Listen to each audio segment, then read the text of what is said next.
안녕하세요. 너무 쉬운 부동산 경매 상강 이하성입니다.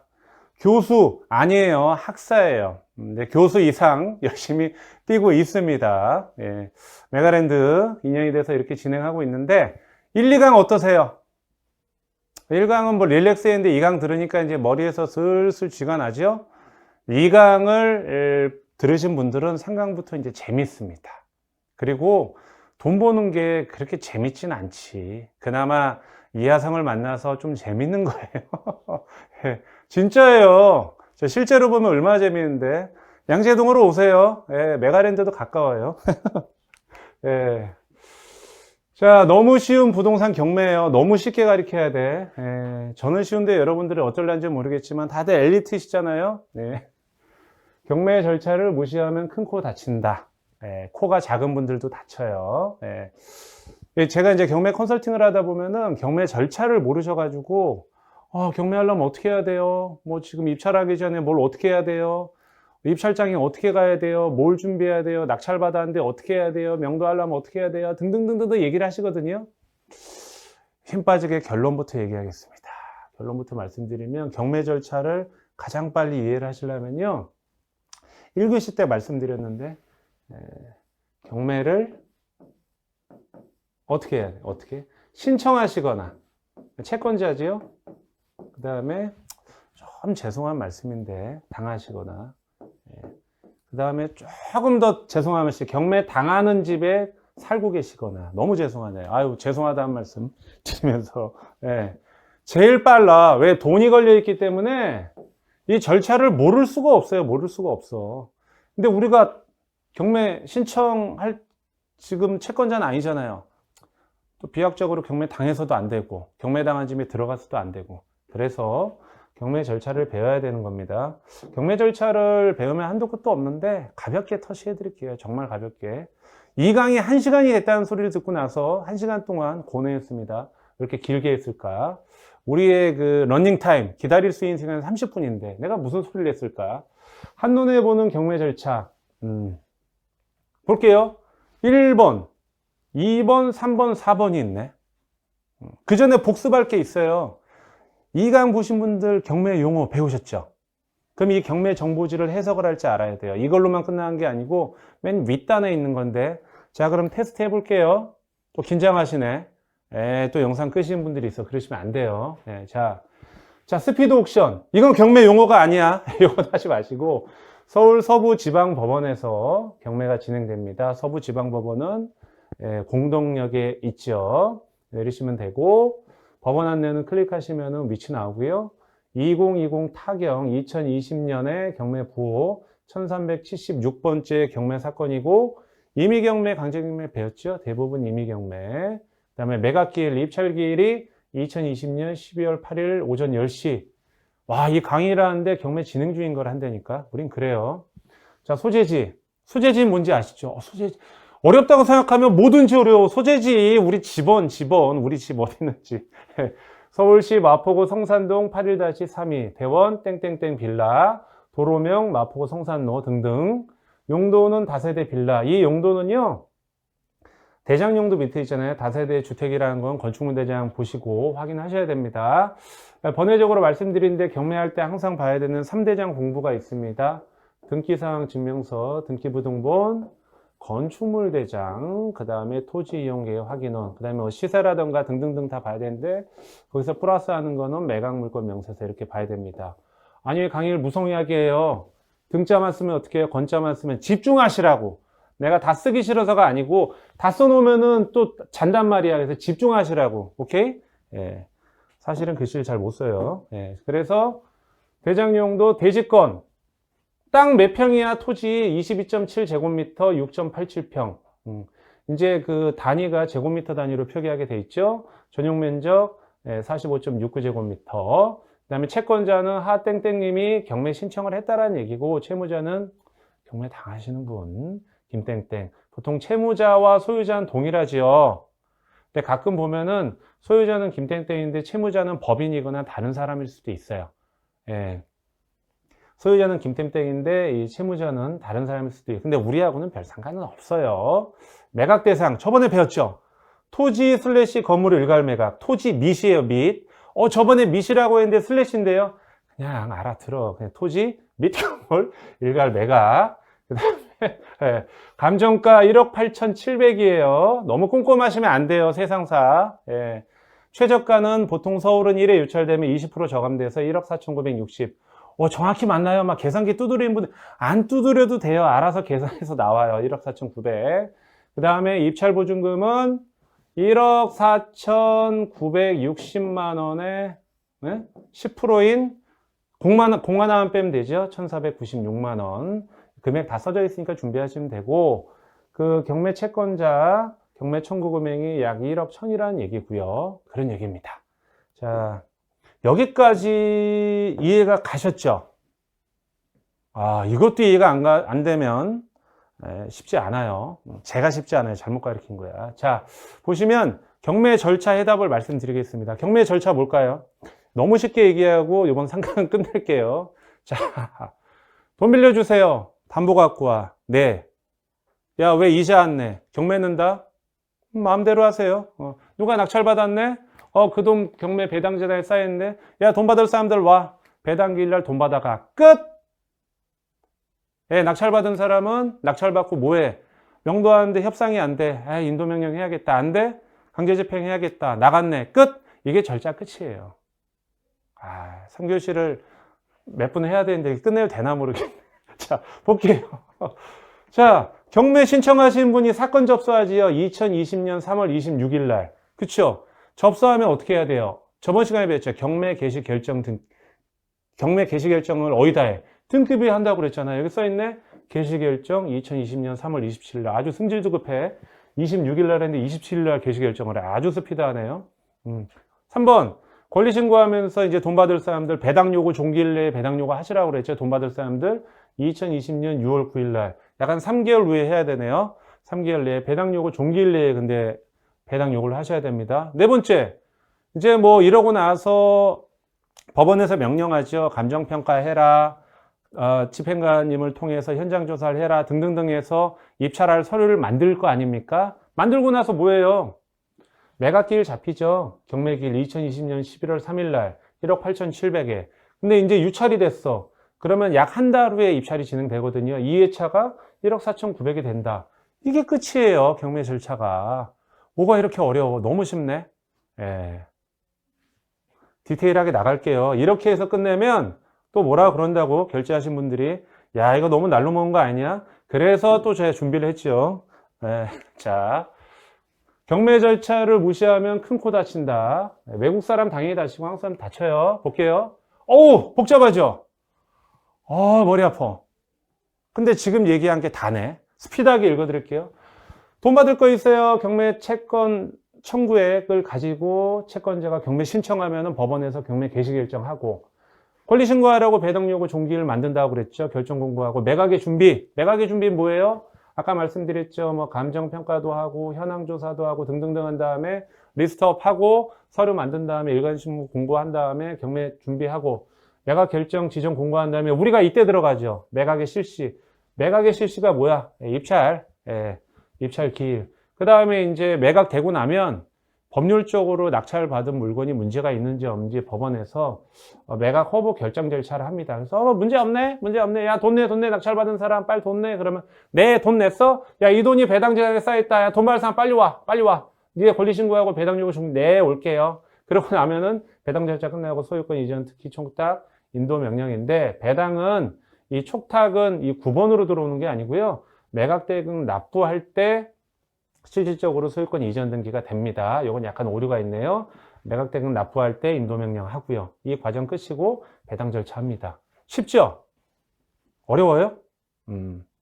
어렵나? 자, 다시 한번 요약할까요? 돈 주세요. 담보 갖고 와. 빌려줬어. 왜 돈 안 갚어? 경매 는다. 넣었어. 낙찰 받았어. 돈 쌓였네. 돈 받을 사람 와. 끝. 뭐 이런 내용입니다. 매각의 준비. 이 이상 쉽지가 않아. 자, 우리가 이제 입찰하잖아요. 매각의 실시. 그렇죠. 입찰장에 가는 날. 또 하나 나왔어요. 확실하다고 자료가. 자, 낙찰을 받고 나면은 매각 허브 결정 절차 기간이 있어요. 7일 동안 낙찰되고 나서 허가 불허가 결정을 합니다. 그 다음에 이제 항고기간이 있어요. 이 경매 낙찰받고 나서 각종 이해관계인이 이거는 경매 진행하면 안 돼! 라고 해서 항고기간이 있어요. 즉시 항고하는 기간, 매각기일에서 매각 결정기일하고 확정기일까지 14일을 줍니다. 여기까지 14일을 주고 이 확정기일, 항고기간이 끝나고 나면 15일 차에 납부하러가 나와요. 이게 30일이거든요. 대금 납부 통지서를 발송합니다. 누구한테? 낙찰자한테. 대금 납부 기한을 만들어 주고 대금 잔금을 완납하면 소유권이 넘어간다. 여기 나와 있죠? 소유권 이전 등기, 촉탁 신청, 인도명령 신청, 잔금 날 때 이전 신청, 인도명령 신청하셔야 되고 그러고 나서 명도를 한다. 명도는 보통 뭐 낙찰받고 1개월에서 3개월 걸리는데 특수물건은 더 걸릴 수도 있죠. 사실상. 그렇죠? 그리고 이 허가 불허가 결정 14일 날에 즉시 항고하는데 즉시 항고는 이해관계인이 막 하는 게 아니고요. 일정 금액을 납부를 해야 됩니다. 이걸 남발하는 경우가 있기 때문에 이게 경매 절차 끝이에요. 이해가 되시나요? 아직도 이해가 안 되실까? 네. 그러면 이걸 또 풀어볼게요. 자꾸 풀면은 뭐가 또 나와요. 아이고야, 뭐가 나오네. 이건 스피드하게 갈게요. 앞에 내용 중복입니다. 돈을 빌려준 채권자가 경매 신청을 해요. 내 돈 내놔라 이놈아. 내 돈 내놔 죽겠다. 그럼 법원에서 경매 개시 결정하고 부동산 압류한다고 그랬죠. 그리고 등급에 기입하고, 그렇죠? 촉탁에서 등기하고 이제 각종 이해관계자, 소유자, 채무자, 뭐 임차인한테 송달합니다.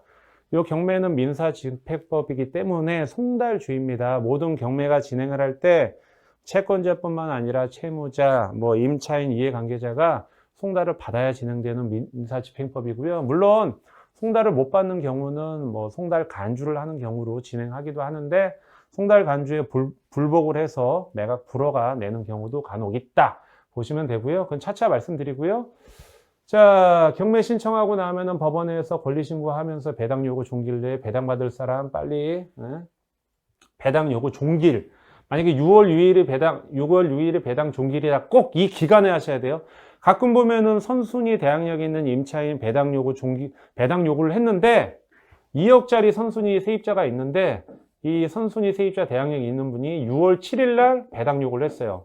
무턱대고 이 사람 선순위인데 배당 요구했으니까 낙찰받으면 법원에서 배당 다 받아가니까 선순위라 하더라도 별 상관이 없다라고 생각했는데 배당 요구 종기일 이후에 배당 요구했기 때문에 이분은 우리가 낙찰로 인수가 돼. 그러니까 무조건 배당 요구만 했다고 해서 우리가 관가할 게 아니고 배당 요구 종기일 내에 했는데 특히 선순위 확인하셔야 되고요. 매각의 준비는 아까 말씀드렸죠. 법원에서 집행관님한테 현장 가서 점유관계나 보증금 액수, 기타 현황 파악하세요. 또 감정평가 기관에다가 부동산 평가해 주세요 해가지고 자료를 만듭니다. 예. 그렇죠?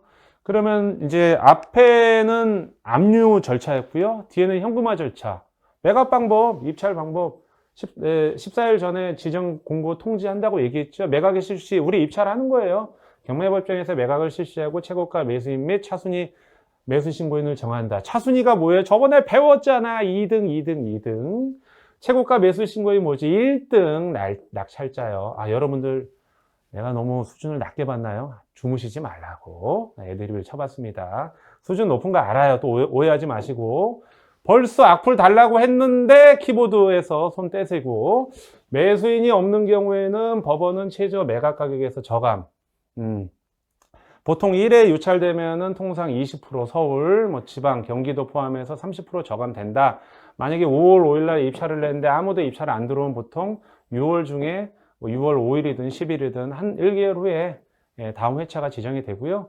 매각 결정 절차는 아까 말씀드렸지만은 14일 안에 매각 결정 기일에 이해관계인의 의견을 듣고 매각 허브 결정을 하는데 각종 이해관계인은 또 그 기간 중에 즉시 항고할 수 있어요. 임차인도 기간이 넘어가면 못합니다.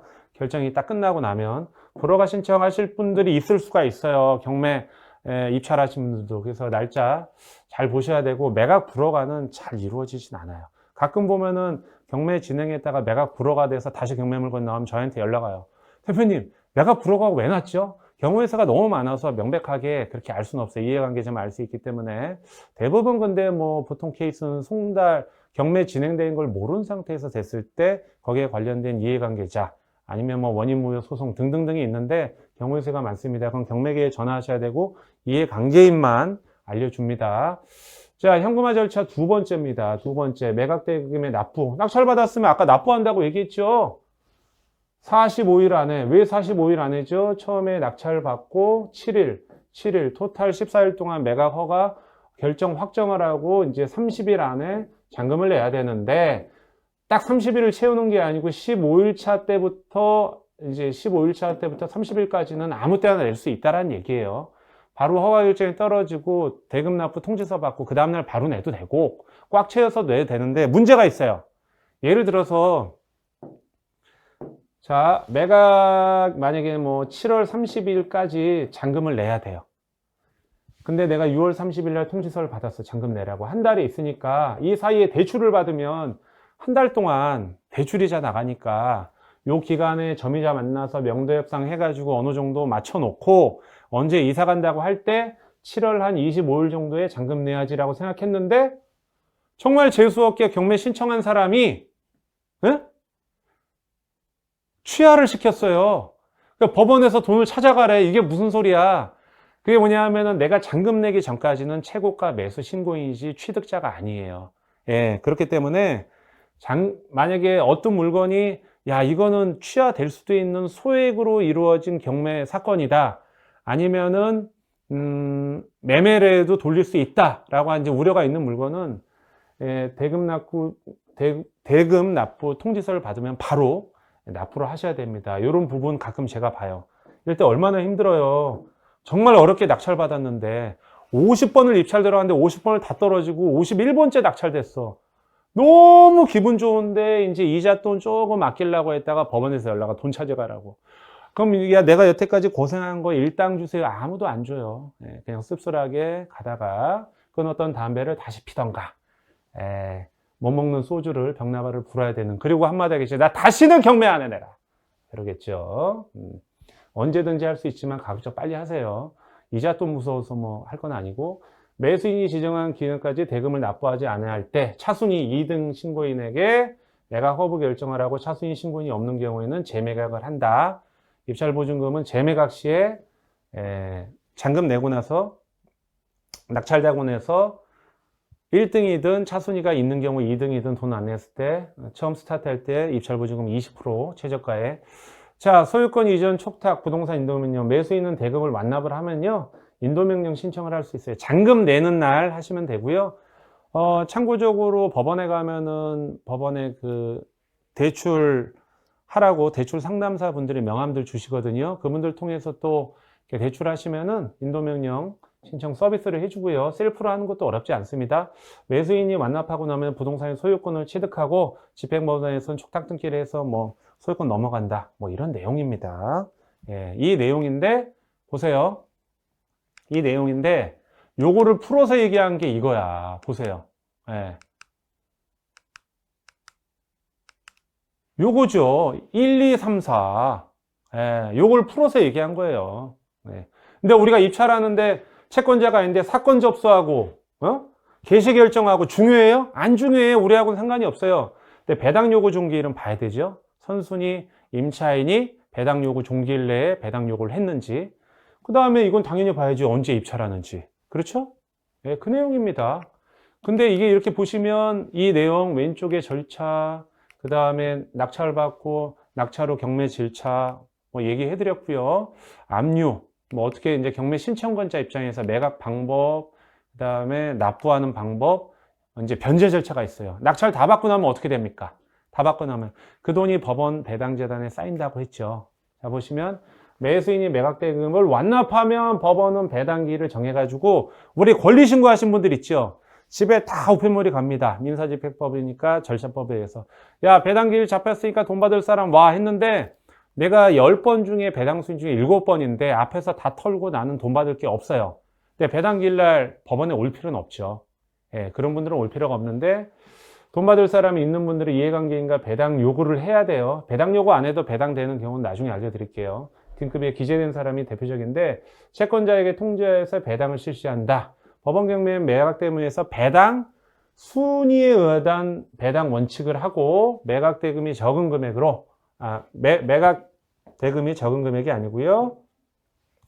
매각 대금이 적은 금액이므로 대부분이라는 표현. 모든 채권자의 공평성을 위해서 집행검은 법률에 따라 우선순위로 배당한다. 자, 저번에 말씀드렸죠. 배당 순위는 우리가 집에 들어갔을 때 확정일자 확 그냥 여기다 도장을 찍는 게 확정일자지. 이게 뭐야? 임대차 계약서에. 어디 가서 찍어요? 저기 주민센터, 지분, 그 다음에 사업자가 있는 사람 확정일자 어디서 해요? 세무서 가서 해야 배당 순위를 내가 잡아낼 수 있고, 대항력은 뭐다? 주택 같은 경우는 전입. 이거 어디 가서 하죠? 전입. 동사무소 가서 하고, 사업자 등록. 요거 대항력이거든요. 요것도 세무서에서 한다. 이렇게 보시면 되죠. 자, 심플하죠? 자, 볼게요. 이게 제가 실제로 낙찰받은 거 배당표예요. 보이시나요? 배당할 금액 4억 2,900인데 매각 대금이 4억 2,800이에요. 네? 왜? 지연 빌차 및 절차 비용 21만 4천원, 매각 대금 이자 35만 5천원 딱 빼고 나니까 실제 집행 비용도 있죠. 경매 신청한 비용 약 400만 원 빼면 매각 대금은 4억 2,850만 원에서 실제로 4억 2,400에 이제 배당이 스타트가 되는 거예요. 자, 보면 배당 순위 써져 있죠. 배당 순위 1번, 2번, 3번. 1번이 주택임대차법에 의한 최우선 변제권자, 소액 임차인이 털어가죠. 배당액이 얼마? 일시백 천 100만 원밖에 안 되네. 100% 배당 다 받아갔고요. 원금이 100만 원이고 이자는 당연히 안 줘요. 배당은. 그리고 주식회사 무슨 은행이죠? 은행은 근저당 설정 계약할 때 채권 재고액을 하면서 원금과 이자 다 근저당 설정 계약을 하니까 원금 플러스 이자, 기본이자, 지연이자까지 해서 원금 2억 9천에 이자 3억 천에서 3억 2,100을 받을 돈이 있는데 채권 최고액은 3억 2,400이었어요. 배당액이 채권 최고액만큼 거의 다 받아서 100만 원이에요. 자, 4억 2,400에서 100만 원 빼도, 자, 100만 원, 자녀에게 100만 원 빼도 4억 2,300 남죠. 여기서 이 사람 받을 돈이 3억 2,400이니까 다 받을 수 있죠. 그렇죠? 그러고 나서 또 다른 근저당권자가 있는데 이건 개인인 것 같아요. 김땡땡 씨. 자, 자녀액이 얼마였지요? 자녀액이 1억이었는데 1억이었죠. 여기 보면 1억이었는데 이 사람이 받아야 될 금액이 얼마냐? 원금이 1억 8천. 그러니까 대략적으로 한 56% 정도 받았다. 그렇게 보시면 될 것 같아요. 채권 금액이 1억 8천인데 1억 남은 것은 약 한 56% 정도 받았다. 이렇게 1, 2, 3순위 이렇게 보시면 될 것 같습니다. 자, 그러면 경매 절차 중에서 이제 참고적으로 문건 처리 내역이 있어요. 이게 뭐냐면은 경매 사건 보시면은 경매 진행되는 히스토리입니다. 히스토리. 예. 자, 2020년 3월 23일 날 서 어쩌고 저쩌고에 등기필증 제출했다. 경매 기입 등기를 했다라는 얘기고 채권자 누구가 뭐가 조금 문제가 있어서 보정서하고 법원에서 이제 경매 진행하자고 해서 명령 내서 감정평가 기관에서 감정평가서 제출하고 교부권자 교부청구서 제출하고 또 집행관 누구누구 씨가 현황 보고서 제출하고 이렇게 해서 매각 절차하고 임차인 채권자 권리신고 뭐 배당 요구 신청 주택임대차 제출했고 채권자 누군 야간 송달 신청을 했죠. 뭐 등등등 했다라는 경매 사건의 히스토리를 볼 수 있는 게 문건 처리 내역이고 경매 사건 언제 볼 수 있습니다. 2020년 3월 28일인데 아까 경매 개시 결정된 거 3월 28일인가 그랬죠? 그거에 대한 히스토리입니다. 자, 요거 보는 거고요. 요거보다도 중요한 게 송달 내역이에요. 송달 내역. 이게 뭐냐면 송달 내역이 명도 때문에 그래요. 안에 만약에 예를 들어서 소유자가 살고 있다. 점유하는 사람이 아니면 임차인이 살고 있다. 예. 근데 이분들이 법원에서 송달주의라고 했으니까 경매 진행할 때 무슨 서류 송달을 하는데 자꾸 안 받아. 뭐 송달 뭐 간주가 된다던가 아니면 폐문부재 사람이 없다던가 그래서 뭐 야간 송달, 특별 송달을 한다. 그럼 우리가 낙찰받고 나서 안에 계신 분이 소유자가 점유를 한다거나 임차인이 있어야 되는데 사람이 없으면은 명도할 사람이 없잖아요. 그럼 강제 집행을 해야 되면은 또 이 서류를 주고받고 하는데 시간이 많이 딜레이가 되다 보니까 어떻게 합니까? 예, 낙찰받고 나서 점유권을 회복하는데 상당한 시간이 걸리기 때문에 그런 부분 때문에 사실 송달 내역을 보셔야 돼요. 보시면 뭐 도달됐다, 수취인 불명이다, 송달 간주다 등등등. 여기서 보셔야 될 게 임차인 채택 뜻이 임차인 통지서 발송했는데 도달됐잖아. 임차인이 계신 것 같아요. 예.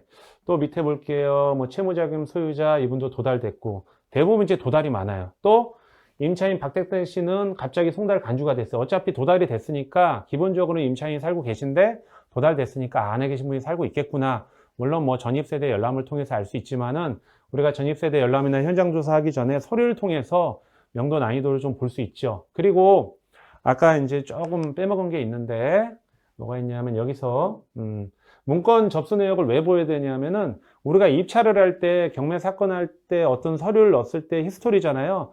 경매 직전에 변경이나 취하 신청서를 넣으면 또 떠요. 그럼 입찰 전이나 전전날 보면 무슨 채권자가 변경 신청을 넣거나 취하하면 아 이거 끝났구나 아니면 변경됐구나 그걸 보기 위해서 또 보는 부분입니다. 중요한 걸 말씀 안 드렸었고요. 자 그러면 송달 내역은 경매는 민사집행법 절차법이니까 우체국 표시가 이렇게 돼 있죠. 그래서 자전거 요즘엔 오토바이 타고 다니시나 이렇게 다 갑니다. 도달이 돼야 돼요. 수취인 불명이나 폐문부지에 송달 간주할 때는 안에 계신 분이 있으니까 명도하는 데 있어서 애로사항이 있을 수 있기 때문에 송달 내역을 보고 명도 난이도를 체크할 수 있다라는 얘기입니다. 이번 시간은 좀 심플하죠? 하우. 자, 질문과 답변입니다. 강제경매 정지 신청하면 어떻게 되느냐? 제가 낙찰을 받았는데 2020년 10월 5일 날 매각 허가 결정이 됐어요. 이제 잔금 내려고 버티고 있어요. 근데 갑자기 10월 8일 날 소유자가, 경매 당하시는 소유자가 강제경매 절차를 정지한다고 신청서를 했어요.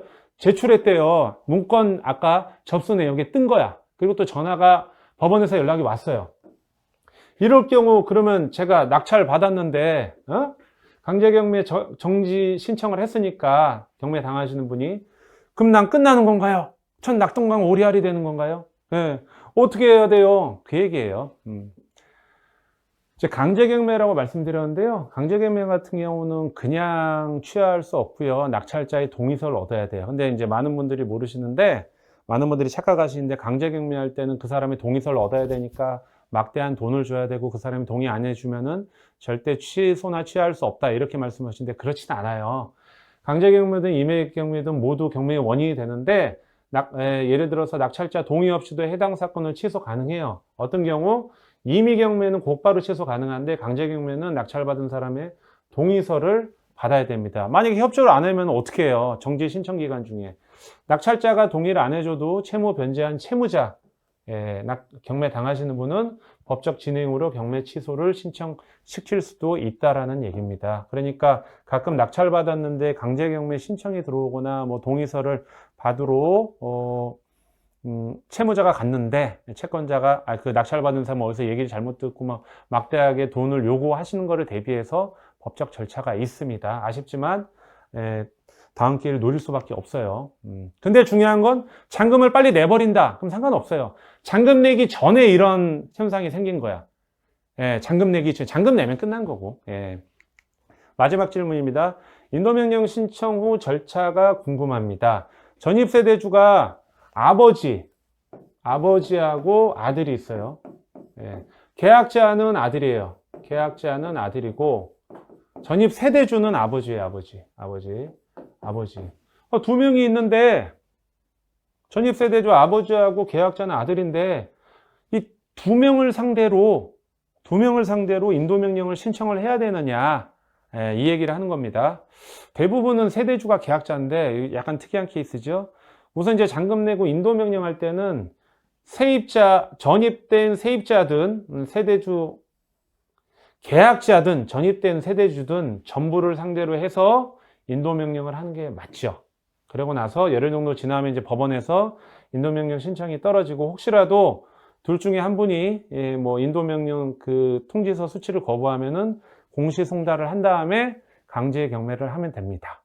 뭐냐면은 쉽습니다. 안에 계신 분이 한 가족이잖아요. 근데 계약자가 아들이라고 아들만 인도명령을 하고 아버님은 계약자가 아니니까 명도를 안 할 수는 없잖아요. 모든 점유자를 상대로 인도명령 신청을 하고 협상이 이루어지지 않으면 강제 집행을 해야 된다는 단순한 이야기였습니다. 3강 어떠셨나요? 경매 절차 생각해 보면 되게 어려울 수도 있어요. 근데 쉽게 생각하면 별것도 아닙니다. 우리 아직 경매 시작도 안 했습니다. 화이팅 하시고요. 4강 때 뵙겠습니다. 감사합니다.